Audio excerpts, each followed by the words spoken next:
chrétien est un praticien de la parole. Je ne sais pas si vous avez bien compris. Dans l'Ancien Testament, on leur disait d'obéir à la parole. Obéir à la parole. Dans le Nouveau Testament, on ne nous dit pas d'obéir à la parole. On nous dit de faire la parole. Il y a une grande différence entre obéir à la parole et faire la parole. Est-ce que vous m'entendez? Obéir à la parole signifie agir selon les commandements. Dans le Nouveau Testament, mettre en pratique la parole, ce n'est pas obéir à un commandement. C'est mettre en pratique ce qu'il dit. Écoutez, Paul dit, vous êtes manifestement une lettre du Christ. Vous êtes des lettres vivantes. Vous n'avez pas compris cela. Laissez-moi vous expliquer. D'accord? Qui est Jésus? La parole vivante. Au commencement était la parole. La parole était avec Dieu. La parole était Dieu, d'accord? Vous savez tout cela. La parole s'est faite chair et a habité parmi nous. Jésus-Christ est donc la parole vivante. La Bible dit, étant né de nouveau, non pas d'une semence corruptible, mais d'une semence incorruptible, par la parole vivante et permanente. Donc, nous étions nés de nouveau par la parole. Maintenant, si nous sommes nés de nouveau par la parole, que sommes-nous?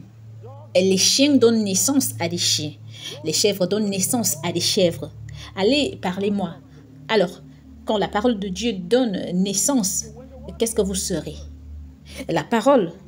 Vous voyez? Vous êtes la parole. Vous êtes l'expression de sa vie. La parole de Dieu est à l'œuvre en vous. Donc, il nous appelle des praticiens de la parole. Vous ne l'écoutez pas seulement des pratiquants. Laissez-moi vous donner un exemple simple. Paul est à Lystre. Ça, c'est dans Actes des Apôtres, chapitre 14, verset 7 au verset 9. Paul est à Lystre. Il prêche l'évangile et il voit un homme paralysé. Et la Bible dit que Paul avait perçu que l'homme avait la foi pour guérir. Il lui dit donc, « Homme, lève-toi ». Il n'a pas prié pour lui. Pourquoi? Parce qu'il lui a prêché l'évangile. La Bible dit qu'il lui a prêché l'évangile. Qu'est-ce que l'évangile? Que tu n'as plus de raison d'être infirme. Le Seigneur a ôté ce mal de toi et t'a donné sa santé. Et alors, l'évangile signifie que si vous ne pouviez pas marcher, vous pouvez vous lever et commencer à marcher. Ça, c'est l'évangile. Ça, c'est l'évangile. Ça semble difficile, mais c'est très simple. C'est la réalité. Il a fait de nous des êtres surnaturels. Vous devez comprendre cela. La parole dit que nous participons à la nature divine. Et si vous avez une excroissance dans votre corps, vous n'avez pas besoin de pleurer, vous n'avez pas besoin de courir partout, docteur, docteur, docteur. Non. Laissez cela au bébé et les comprimer. Vous mettez votre main juste là où vous avez l'excroissance et vous dites au nom de Jésus-Christ, disparaît. Disparaît. Vous n'avez pas à vous préoccuper davantage. Ça doit disparaître. Jésus n'avait-il pas parlé aux figuiers? Il voulait des figues. Mais la Bible dit qu'il n'y avait pas de figues sur l'arbre. Alors, il dit à l'arbre que jamais personne ne mange des fruits de toi. Et il s'en était éloigné. La Bible dit que ses disciples l'ont entendu. Maintenant, le jour où il a dit, l'arbre était toujours le même, rien n'était différent. Mais le lendemain, alors qu'il passait, l'arbre avait séché depuis les racines. La Bible dit, Pierre se rappelant ce qui s'était passé, dit à Jésus, « Rabbi, regarde, le figuier que tu as maudit a séché. » Quelle a été la réponse de Jésus? « Ayez foi en Dieu. » Il parla à l'arbre. Le lendemain, il s'est desséché à partir des racines. Quand vous parlez au cancer, il meurt par les racines. Vous l'avez. Vous l'avez. Écoutez, vous avez l'autorité de parler en son nom. La vie qu'il vous a donnée est une vie extraordinaire. Il n'est pas étonnant qu'il dise que le Christ est en vous. L'espérance de la gloire. C'est l'espérance de la gloire. Vous pouvez avoir une vie glorieuse parce que le Christ est en vous. Plus de honte pour votre vie. Plus de propre dans votre vie. Le Christ est en vous. L'espérance de la gloire. Il dit, car ce n'est pas un esprit de crainte que Dieu nous a donné, mais un esprit de force, d'amour et de sagesse. Cela signifie que j'appartiens à la super intelligentsia de Dieu.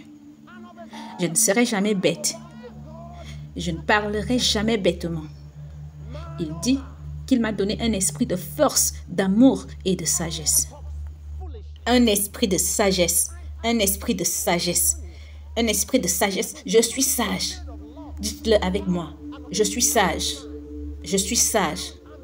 Vous voyez combien de fois vous a-t-on dit que vous étiez sage si vous n'aviez pas fait quelque chose de merveilleux?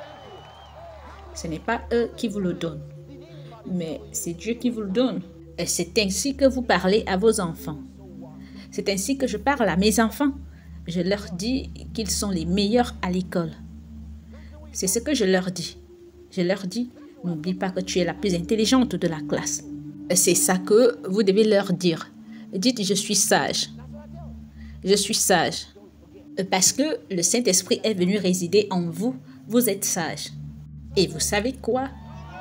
C'est ce que vous devez faire avec la parole. C'est comme ce que Jésus a dit. La Bible dit, car sondez les Écritures, parce que vous pensez avoir en elles la vie éternelle. Ce sont elles qui rendent témoignage de moi. Les Écritures rendent témoignage de vous. Chaque jour, vous dites, je suis sage. Je suis sage. N'attendez pas que quelqu'un le dise à votre sujet. Dieu l'a déjà dit. Laissez-moi vous montrer le principe du royaume. Hébreux chapitre 13. Vous aurez beaucoup de succès, beaucoup de puissance, beaucoup de richesse, beaucoup d'enthousiasme et d'influence. Que quelqu'un dise Amen. Alléluia. Tous mes associés les plus proches sont numéro 1. Tous mes associés les plus proches sont les premiers. C'est la vérité. Ils sont numéro 1 partout. Numéro 1. Vous devriez être numéro 1. Parce que je les assiège avec la parole de Dieu. Êtes-vous le numéro 1? Et dites, je suis le numéro 1. Alléluia. Ce livre fera de vous le numéro 1. Très bien.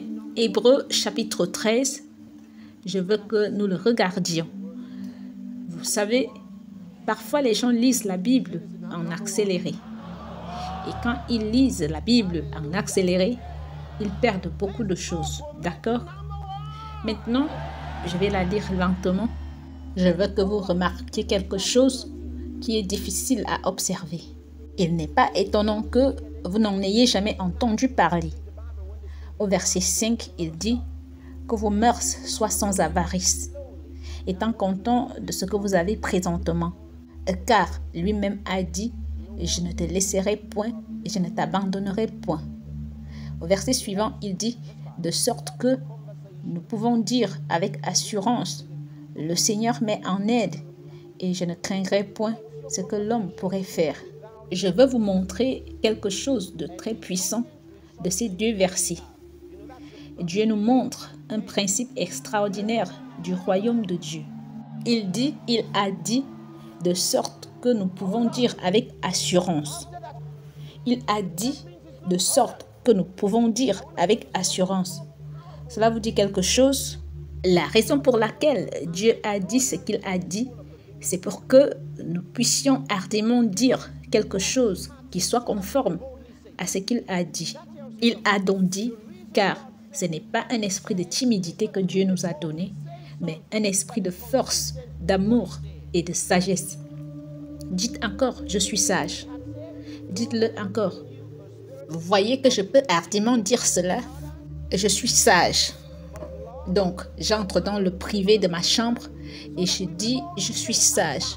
Gare, tu es sage. Tu es sage. Mon cerveau est sain, mon esprit est sain et je suis sage. Je suis sage. Et si vous ne déclarez pas le succès de votre vie en privé, vous ne pourrez jamais le déclarer publiquement. Et ça, c'est une autre chose importante. Le gouvernement ne vous rendra jamais riche. Oubliez-le. Aucun gouvernement n'a été conçu pour rendre quelqu'un riche. Vous plaisantez. Peu importe qui est au pouvoir, ils ne vous rendront jamais riche. Ils ne vous feront jamais réussir. Le succès est dans votre esprit. C'est dans votre esprit. Il est dans votre esprit. Répétez-le, je suis saint. Imaginez lorsque vous avez cet état d'esprit. Chaque fois que vous lirez quelque chose, vous-même, vous serez étonné de la manière dont vous vous en souviendrez. Écoutez, si vous étiez né de la parole de Dieu, oh mon Dieu, ça c'est très important. Chaque créature doit être connectée à sa source pour rester en vie. Par exemple, les poissons ont été connectés à l'eau pour rester en vie. Et si vous les sortez de l'eau, peu importe que votre lit soit en or, si vous mettez ce poisson rouge sur votre lit, il ne survivra pas. Il ne survivra pas. Le bétail a comme source la terre. On ne peut pas le mettre dans la mer et s'attendre à ce qu'il survive. Ils doivent être reliés au sol. Ils se nourrissent de la terre. Votre corps est sorti de la poussière de la terre. Il doit rester connecté à ce sol pour rester en vie. Votre esprit vient de Dieu. Il doit rester connecté à Dieu pour être vivant. Quand vous êtes né de nouveau, la Bible vous l'a montré. Vous êtes né de la parole de Dieu. Vous devez rester connecté à la parole. Ce que la parole dit de vous, c'est ce que vous devez dire. Maintenant, lorsque nous étudions le livre des Actes des Apôtres, nous comprenons quelque chose. Le deuxième terme, utilisé par l'Église ou pour les chrétiens. L'on peut également trouver cela dans les épîtres. Le christianisme était appelé la voie. Le christianisme était également appelé la confession, la grande confession. Pourquoi sommes-nous appelés ainsi? À cause de ce que la Bible dit de nous. Peu importe que vous soyez silencieux, vous êtes censé être un bavard. Non pas en disant du n'importe quoi, non pas en essayant d'être, non, dites la parole. Avez-vous jamais lu à propos de Jésus? Il parlait toujours. Savez-vous pourquoi vous avez une bouche? Vous pensez que c'est pour manger. De temps en temps, vous êtes en train de boire quelque chose ou alors de vouloir manger quelque chose. Votre bouche réclame toujours de la nourriture. Cette bouche n'est pas faite pour manger. Et elle n'est pas faite pour insulter les gens. Désolé. Et cette bouche vous a été donnée pour changer le cours de votre vie. Cette bouche que vous voyez. Alléluia. Est-ce que vous êtes encore là? Ne parlez pas de vos peurs. Parlez de votre foi.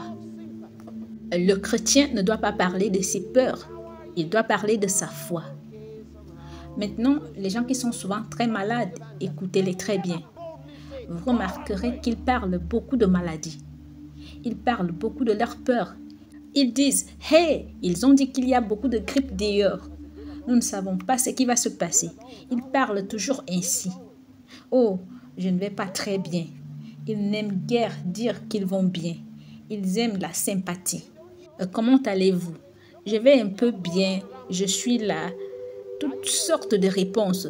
Ils n'osent jamais dire « Ouh, je vais très bien. » Chaque fois que vous me demandez comment était votre nuit, je dis « Super, comme toujours. » Super, comme toujours, parce que j'ai toujours une bonne nuit. Certains vous diront toujours « Nous ne savons pas ce qui se passe. Personne ne sait ce qui se passera demain. C'est l'échec qui se déchaîne. » Vous m'entendez? C'est l'échec qui se déchaîne. Certains d'entre vous souffrent en ce moment de problèmes de santé qu'ils n'ont pas besoin de subir. Vous n'avez besoin d'aucun médicament, d'aucune chose. Si vous acceptiez simplement ce que je partage avec vous, vous sortirez d'ici parfaitement normaux. Parce que cette maladie est le résultat de vos peurs et de votre mauvaise communication. Et si vous changez votre communication ce soir, vous commencerez à jouir d'une santé optimale. Et certains affirment qu'il y a 5 minutes de folie pour tout le monde. Avez-vous déjà entendu cela? Parce que chacun a ses propres 5 minutes de folie. Avez-vous déjà entendu cela? Je l'ai entendu quand j'étais enfant. Tout le monde a ses 5 minutes de folie.